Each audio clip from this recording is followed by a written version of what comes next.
On a déjà parlé de ça, je crois, mais pas de la même manière. Les émetteurs. Alors, par exemple, à votre avis, quand on parle, quel est le rôle de celui qui écoute? Récepteur. Oui. Quels sont les rôles respectifs du récepteur et de l'émetteur dans la communication, dans l'expression? Il y en a un qui est actif ou qui est passif. Justement, oui, mais justement, la question de savoir, oui, mais justement, la question de savoir qui est-ce qui est actif, qui est-ce qui est passif. Est-ce que le récepteur, celui qui écoute, il est forcément passif? Ils sont tous les deux actifs et passifs sur un certain sens, mais il y en a un qui est plus actif et l'autre plus passif quand même. Mais ils sont tous les deux quand même passifs et actifs parce que sur un autre rapport, ils sont obligés aussi il y a une certaine passivité, une certaine activité des deux, mais sur un autre rapport. Un émetteur, qu'est-ce qu'il attend d'un récepteur, un émetteur? Quelqu'un qui émet, qu'est-ce qu'il attend de celui qui reçoit? La bonne compréhension, la bonne réception. Oui, mais pour pouvoir avoir une bonne réception, qu'est-ce qu'il faut développer comme qualité? Il faut être bien attentif. Mais qu'est-ce que ça veut dire être attentif? Parce que... Concentré. Vous voulez dire qu'il faut faire attention à ce que l'autre dit, c'est ça? Il faut se concentrer pour essayer de bien comprendre ce qu'il dit, oui. Oui. Mais peut-être que finalement, il faut... il y a un travail à faire aussi du côté du récepteur. On a parlé, je crois, de la polysémie. La polysémie, ça veut dire que l'émetteur ne peut pas tout expliquer. Il y a une part du travail qui est au récepteur, qui incombe au récepteur. Ah oui.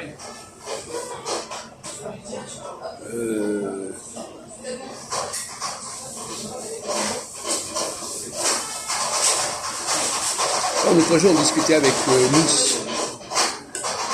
Vous étiez là, mais c'était avant que vous arriviez. Alors, il me dit, vous savez, le mot sujet en français, le mot sujet, il a plusieurs sens, par exemple.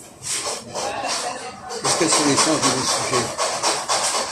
Le sujet, au sens le sujet d'un roi, celui qui est... Oui, ou bien le sujet d'un propos, voilà. À tel sujet. Alors lui, il me répondait, parce que souvent, parfois, les gens n'arrivent pas à savoir de quoi on parle. Le récepteur ne sait pas de quoi on parle. Quel est le problème alors à ce moment-là? Qu'est-ce qui lui a manqué pour comprendre de quoi on parlait? Les mots qu'on emploie, des fois, il ne comprend pas le sens. Oui. Voilà, donc, il ne comprend pas dans quel sens on l'emploie. Voilà, donc c'est sûr qu'après, ça fait des confusions. Donc là, il y a un gros travail. Donc le récepteur, il faut qu'il fasse un travail pour comprendre, pour décrypter ce que dit l'autre. Il y a beaucoup de gens, d'ailleurs, ils ne reçoivent, même dans les informations de ce qu'ils disent, il y en a qui comprennent une certaine importance à un certain niveau, et d'autres qui comprennent à un niveau inférieur, et il y en a qui ne comprennent jamais rien, vraiment, ils comprennent vraiment le minimum. Alors, il y a quelques temps, on avait déjà parlé de ça, mais il y a déjà un certain temps. Quand est-ce qu'on sait que quelqu'un a compris ce qu'on lui a dit? Vous m'avez raconté un truc il y a un an, qu'on a une espèce de signal qui fait qu'on a compris, enfin bon, c'était un petit peu comme ça. Mais peu importe. Ça se sent quand la personne a compris, enfin en principe. Qu'est-ce qui prouve que quelqu'un a compris ce que vous lui dites? C'est-à-dire qu'il a été un bon récepteur. C'est d'une manière à avoir compris. Des fois, il y a des confusions. Des fois, c'est vrai que des fois, on pense qu'il a compris, puis il n'a pas vraiment compris comme on pensait qu'il avait compris.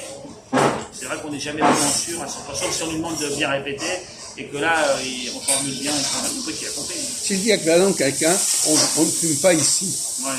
Et qu'il continue à fumer, ça veut dire qu'il n'a pas compris? Ça veut dire qu'il ne veut pas se soumettre à l'ordre, à fumer. C'est pas toujours...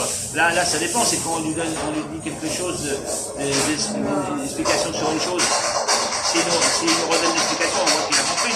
Mais quand on lui dit quelque chose, un interdit, on lui dit de ne pas faire une chose, des choses comme ça, et qu'il veut continuer à le faire, c'est qu'il veut s'opposer, il ne veut pas le faire, il ne veut pas se soumettre.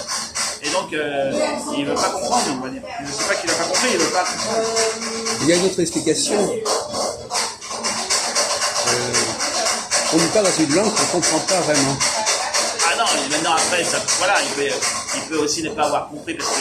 Mais là, Non, je ne dis pas vraiment dans une langue étrangère, mais il a une réactivité.